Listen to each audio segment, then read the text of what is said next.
Se você trabalha com Adobe Premiere Pro, essa dica vai ser importante.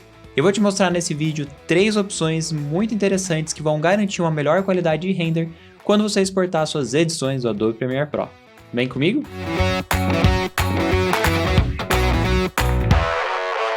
Nesse vídeo, então, eu vou te mostrar 3 controles que vão garantir uma melhor precisão e qualidade nos renders dentro do Adobe Premiere Pro. A primeira opção que eu quero te mostrar é o controle Maximum Bit Depth. Essa opção vai garantir que o Premiere utilize o máximo da profundidade de bits, em outras palavras, vai utilizar o máximo código binário, profundidade de bits de código binário, na hora de processar os efeitos dentro do Premiere. Eu não estou dizendo aqui que eu vou exportar o arquivo com um codec com mais do que 8 bits, e sim processar as informações dos efeitos internamente antes de fazer a compactação, a compressão para o codec que for necessário.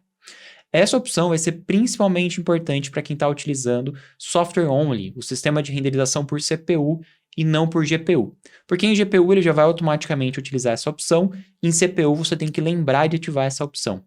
Mas vamos ver aqui na prática como que isso ocorre e o que isso afeta na sua renderização. Bom, primeira coisa, vamos ver aqui onde que a gente ativa, placa de vídeo ou processador. A gente vai vir aqui em File, Project Settings, Gerais. Aqui é onde você vai determinar se o render está sendo feito via placa de vídeo ou via processador. Se você tiver a opção de placa de vídeo, deixa ativa, porque sempre vai garantir melhor qualidade e velocidade. No caso, vou simular como se eu não tivesse. E aí eu vou clicar em OK. E muito bem, imagine que eu estou trabalhando aqui com um vídeo e eu apliquei um ajuste bem agressivo. Por exemplo, aqui um ajuste de curvas. E depois eu apliquei um segundo ajuste que acabou devolvendo aqui essas áreas estouradas de volta para a imagem.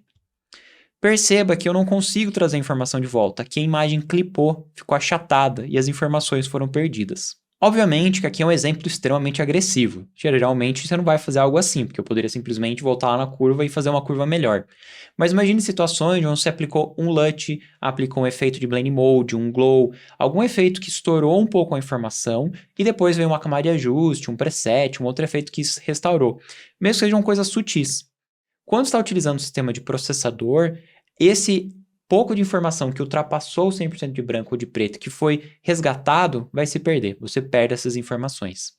Mas você pode contornar isso utilizando a opção de Maximum Bit Depth. Então a primeira coisa que eu vou fazer aqui é ativar essa opção no Preview, para eu ter um Preview de melhor qualidade.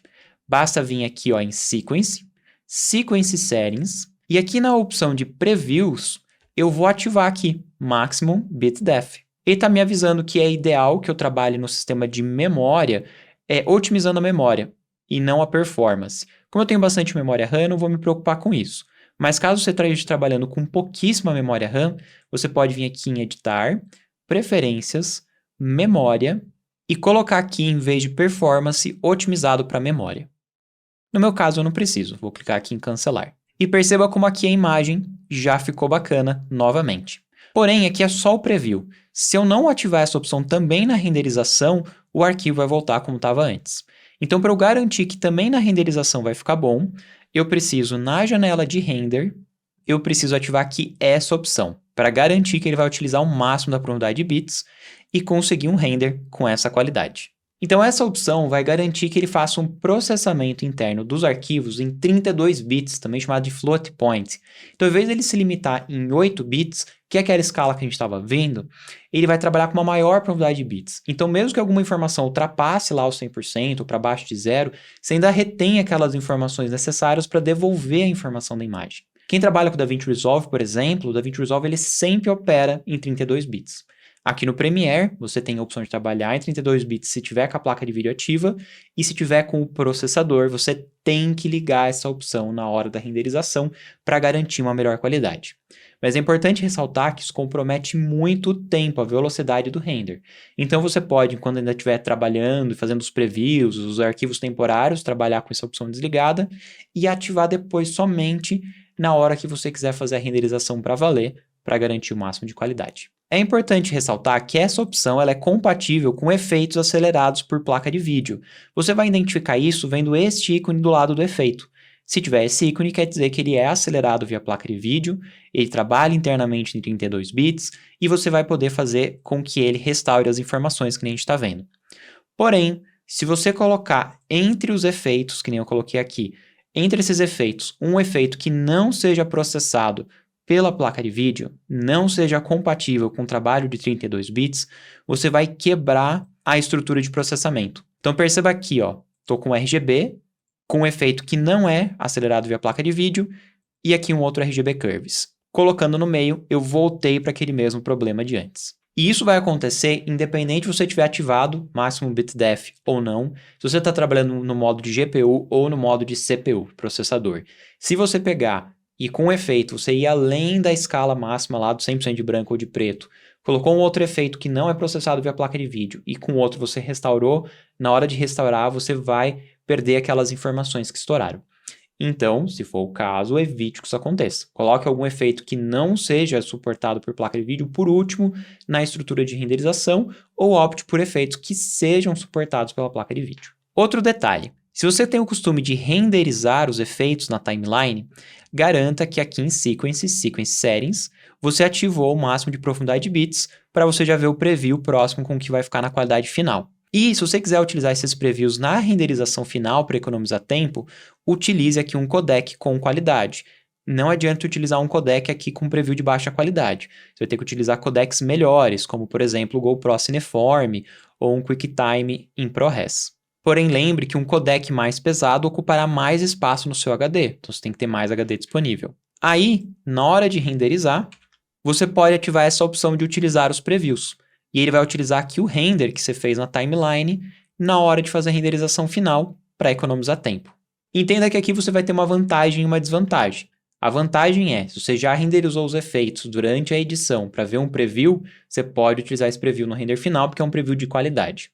Porém, a desvantagem é que cada um desses previews vão ocupar espaço no seu computador.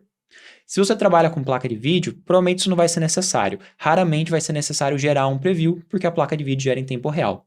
Se você trabalha com processador, vale a pena você analisar. É melhor ocupar mais espaço no HD para a criação desses previews, ou economizar espaço, mas na hora do render final você não utiliza os previews.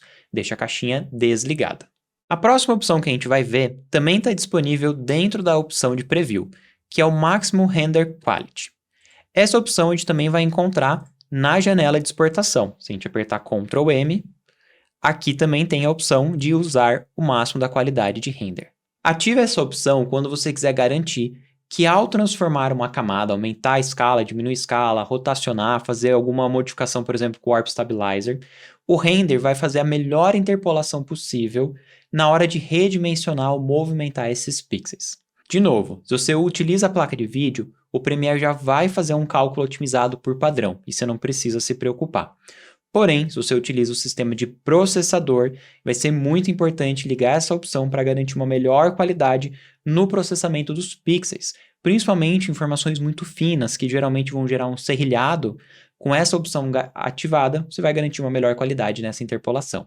Como eu comentei, se você estiver utilizando o sistema de GPU, ele já vai fazer por padrão um algoritmo melhorado na interpolação dos pixels. Então essa opção é dispensável, é obrigatória, enquanto você utiliza processador, é super importante deixar ativo, pelo menos no render final, no arquivo que você quer manter o máximo de qualidade. Porém, embora ele seja utilizado principalmente para isso, para redimensionar os pixels na exportação, esse comando também afeta a importação de alguns codecs, como vocês podem ver aqui na tela. Na importação de arquivos da RED, PNG, JPEG, entre outros formatos, algumas decisões de interpolação dos pixels podem ser diferentes se essa opção estiver ativa ou não. As opções que a gente viu até agora são para garantir uma melhor precisão nos cálculos. Então vai garantir que você trabalhe com uma maior profundidade de bits no processamento dos efeitos que suportem placa de vídeo e processamento 32 bits, e também um melhor algoritmo de interpolação dos pixels, na hora que você redimensiona, reposiciona, rotaciona ou utiliza o Warp Stabilizer. O que eu vou mostrar agora é para garantir uma melhor qualidade na compactação do arquivo final. Então eu estou aqui com a janela de render aberta, num preset muito comum, H264, igual à origem, na melhor qualidade. Obviamente, o codec que você escolher vai impactar muito na qualidade final. A gente tem codecs com uma melhor qualidade e um codec com uma qualidade inferior.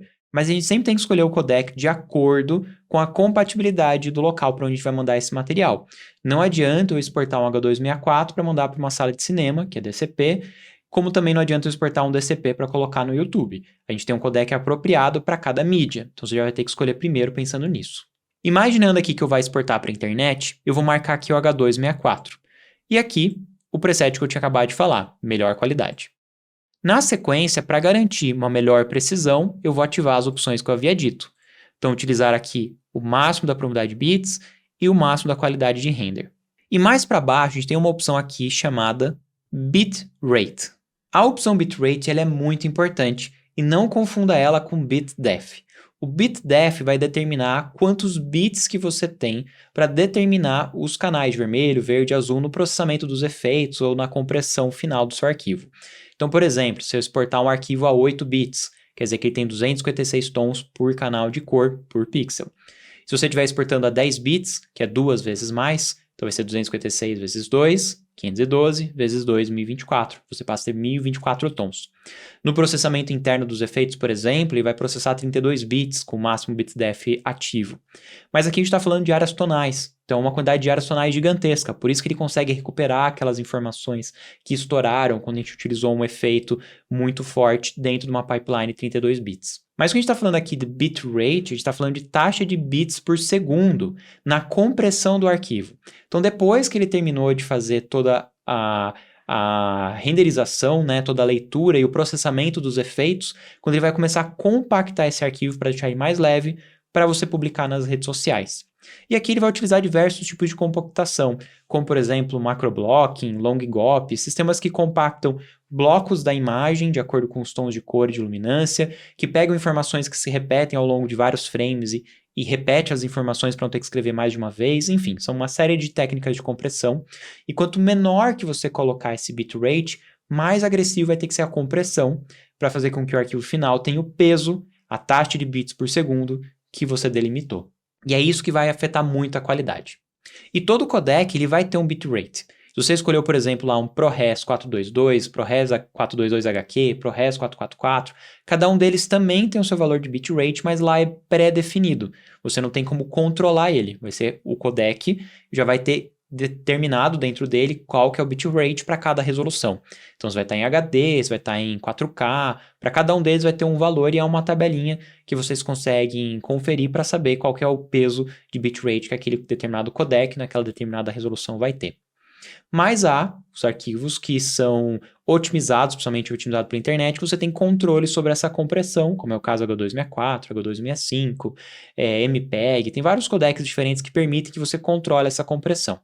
E aí, você vai escolher. Quanto menor o bitrate, mais leve o arquivo fica, mas mais você compromete a qualidade. Então, se a gente for pensar aqui em linhas gerais, quanto mais alto o bitrate, melhor a qualidade. Porém, como eu já tinha falado antes na escolha do codec, para você escolher o bitrate, também tem que pensar na mídia que você vai veicular. Não adianta colocar um valor de bitrate que aquela mídia não suporta. Eu não vou conseguir colocar lá 500 megas, 1 GB por segundo no Instagram. Você vai ter um limite para cada plataforma. Então vale a pena você dar uma olhadinha qual que é o limite e o recomendado de cada plataforma e trabalhar algo entre o recomendado e o limite máximo, para garantir o máximo de qualidade. Claro que conforme você vai aumentando muito, vai chegar uma hora que você não percebe visualmente muita diferença. Se, por exemplo, eu pegar um arquivo em HD e eu comparar uma compressão a 25 megas por segundo e uma outra a 50, provavelmente eu não vou ver muita diferença. 25 megas por segundo para um arquivo em HD já é bastante. Em contrapartida, para um arquivo 4K, 25 megas é pouco. Se eu mudar de 25 para 50, eu já vou conseguir perceber que 50 eu vou ter uma melhor qualidade final no arquivo. Então, essa opção de bitrate ela também é muito importante e vale sempre a pena você dar uma olhadinha na plataforma que você vai trabalhar para escolher o bitrate com o máximo de qualidade possível e garantir assim uma melhor qualidade visual para o seu render. Bom, eu espero que essas dicas te ajudem bastante a melhorar a qualidade do seu render e qualquer dúvida, sugestão, comentário, coloca aqui embaixo que a gente vai trocando uma ideia. Se você também tiver outras sugestões para compartilhar com os outros colegas que estão assistindo esse vídeo, coloca aqui embaixo também que vai ajudar muito todo mundo. Eu espero te encontrar no próximo vídeo aqui do canal. Se você ainda não está inscrito, se inscreve, ativa o sininho e eu te encontro no próximo vídeo. Até lá!